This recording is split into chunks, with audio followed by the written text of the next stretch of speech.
എന്താണ് തൊഴിൽ? പറഞ്ഞത് കേട്ടില്ലേ? എന്താണ് തൊഴിൽ? Sub inspector of police. ഞാൻ ഈ കോടതി പറഞ്ഞെല്ലാം വ്യക്തമായിട്ട് കേട്ടില്ലേ?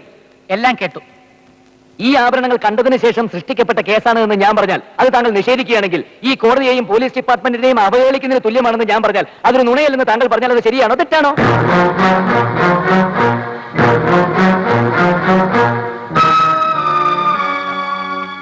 അല്ലാതെ ശരിയാണോ തെറ്റാണോ? തെറ്റാണ്. തെറ്റാണോ? Thank you. സത്യസന്ധനായ ഈ ഉദ്യോഗസ്ഥന് സത്യം നിഷേധിക്കാനാവില്ല യുവർ ഓണർ. അല്ല, ശരിയാണ്. ശരിയാണ് സാർ, അദ്ദേഹത്തിന് അത് നിഷേധിക്കാനാവില്ല. അതല്ല ഉദ്ദേശം. ഞാൻ മാറി ചില പിന്നെ ചൂടാണ്ട് AC ഒന്നും ഇല്ല. അത്